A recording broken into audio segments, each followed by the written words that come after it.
noches, hermanos. Hoy vamos a dar inicio a una nueva serie titulada Buscando tener y preservar el avivamiento personal y familiar. Para ello vamos a desarrollar el primer tema, el plan redentor desde antes del principio de los siglos. Y esto va a estar basado en 1 de Juan 1, del 1 al 4. Vamos a ver un poco acerca del autor de esta primera epístola. Primera de Juan es una carta anónima. Sin embargo, segunda y tercera de Juan son escritas por alguien llamado el anciano.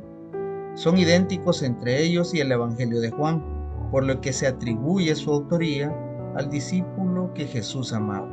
Ese podría ser uno de los 12 apóstoles. Esto es incierto, sin embargo, cualquier Juan que fuera, él era un anciano supervisando una red de iglesias en casas. No se sabe cuándo lo escribió, probablemente sea a finales del siglo I después de Cristo.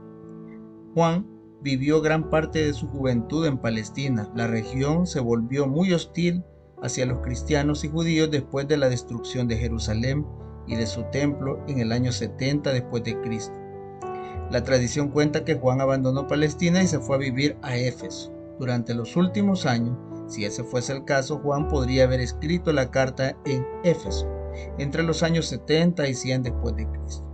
Esta es una carta de edificación de los lectores en la verdad y en la vida de Cristo, es decir, para los creyentes. Juan habló acerca de la peligrosa propagación de influencias apóstatas en la iglesia. Advirtió a los santos que no tuvieran comunión con las tinieblas y que se mantuvieran en la seguridad de la luz del Evangelio.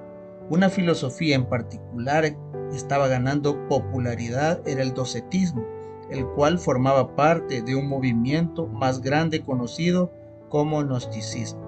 Los líderes se habían ido, se habían alejado, había una atmósfera de simpatía que constituía un sutil peligro para Juan. Es por ello que nos escribe esta carta para los cristianos de aquella época y para nosotros también. ¿Qué nos dice la primera epístola de Juan? Lo que era desde el principio, lo que hemos oído, lo que hemos visto nuestros ojos, lo que hemos contemplado y palparon nuestras manos tocante al verbo de vida, porque la vida fue manifestada y la hemos visto y testificamos y os anunciamos que la vida eterna, la cual estaba con el Padre y se nos manifestó, lo que hemos visto y oído, eso os anunciamos, para que también vosotros tengáis comunión con nosotros. Y nuestra comunión verdaderamente es con el Padre y con su Hijo Jesucristo. Estas cosas os escribimos para que vuestro gozo sea cumplido. Cuando nosotros conocemos a Cristo Jesús, nos gozamos de su palabra, nos deleitamos en sus enseñanzas, en su amor, por un plan de salvación, como lo veremos ahora. Porque ese plan de salvación no se realizó a partir del Edén, donde Adán y Eva pecaron. No, ese plan de salvación estaba instituido por nuestro Señor desde antes de la fundación del mundo, desde antes de que existiese tiempo. Lo que era desde el principio, dice 1 de Juan 1:1, lo que hemos oído, lo que hemos visto con nuestros ojos, lo que hemos contemplado y palparon nuestras manos tocante al verbo de vida. Tito 1, del 1 al 3 nos dice lo siguiente: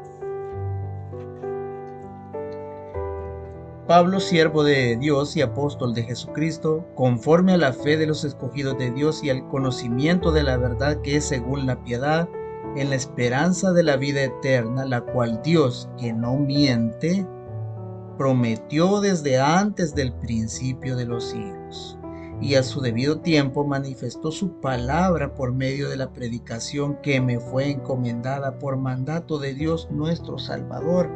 Como podemos ver, nuestro Dios nos lo prometió desde antes del principio de los siglos. Ese propósito eterno, ese propósito, como dice Juan 3:16, porque de tal manera amó Dios al mundo que ha dado a su Hijo unigénito para que todo aquel que en él cree no se pierda, mas tenga vida eterna. El Señor, el plan de salvación del Señor no era un plan B o C. fue siempre el plan A. El plan redentor fue creado desde antes del tiempo, del Cronos. El Cronos significa desde antes del principio de los siglos. El Dios eterno omnisciente que lo sabe, que tiene conocimiento pleno de los eventos futuros, sabía que Adán y Eva iban a pecar y que la humanidad entera necesitaría un Salvador.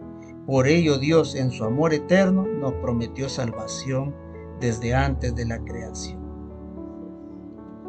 El plan redentor creado y prometido de la eternidad, dice Gálatas 4:4-5, pero cuando vino el cumplimiento del tiempo, Dios envió a su Hijo, nacido de mujer y nacido bajo la ley, para que redimiese a los que estaban bajo la ley, a fin de que recibiésemos la adopción de hijos. Qué privilegio el llamarnos hijos de Dios. Ya no solo somos criaturas del Señor, somos hijos de Dios gracias a la muerte, a ese plan de salvación prometido desde antes del principio de los tiempos.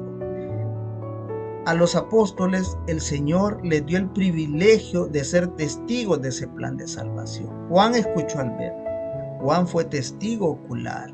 Juan 21:24 dice: este es el discípulo que da testimonio de estas cosas y escribió estas cosas, y sabemos que su testimonio es verdadero. Sin embargo, hermanos, nosotros también somos testigos de ese Cristo crucificado por nosotros.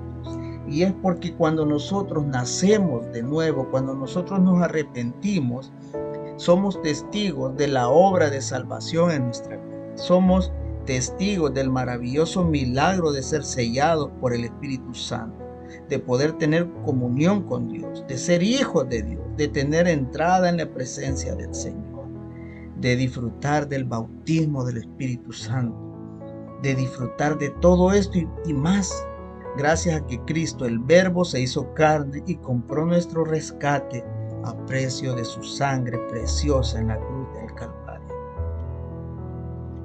El Verbo se hizo carne para cumplir el plan que era desde el principio. Cristo, el Verbo, era Dios. El mismo Cristo que se encarnó para darnos salvación era Dios. Ese Cristo encarnado es la vida eterna, hermanos. ¿Qué podemos aprender en este pequeño resumen que se ha realizado? Es valorar realmente el propósito por el cual el Cristo se encarnó y murió por nosotros. ¿Realmente creen que no vale la pena enseñarles a nuestro núcleo familiar, a nuestros hermanos, a nuestros hijos, a nuestros abuelos, qué es este plan de salvación? ¿Creen que no vale la pena? ¿No quisieran comprometerse hoy y decirle al Señor: heme aquí, Señor, para poder llevar tu palabra hasta lo último de la tierra, como dice su palabra? ¿Cómo nos vemos nosotros diariamente? ¿Estamos valorando ese plan redentor de Cristo desde la eternidad? Iniciemos hoy siendo esos líderes que hay en ti. Hazlo por medio de tu forma de comunicarte en tus lugares de trabajo. Háblales a Jesús, postea en tus redes sociales, link, prédicas, todo lo que tenga sana doctrina, y eso solo te lo da el glorioso Espíritu Santo. Así que yo te animo a que podamos llevar el evangelio, papis, mamis, abuelitos, abuelitas o quienes vean este mensaje. Hoy es tiempo, hagamos devocionales familiares, tomemos el tiempo para sentarnos con nuestros hijos y jugar con ellos, pero sobre todo, mostrémosles este plan de salvación. Si nosotros como papitos, como mamitas, les demostramos a nuestros hijos con nuestras acciones lo lindo que es obedecer a Jesús, con sus palabras y acciones ellos así lo verán. Y finalmente ellos también lo imitarán, y no será una imitación como una marioneta, no, es algo nacido del Espíritu. Los que conocemos el nuevo nacimiento sabemos de lo que estamos hablando, pero el que no, yo lo invito a que pueda disfrutar de este privilegio que el Señor nos da. Bendecida noche y siempre cordialmente invitados, viernes 8 p.m. Bendecida noche.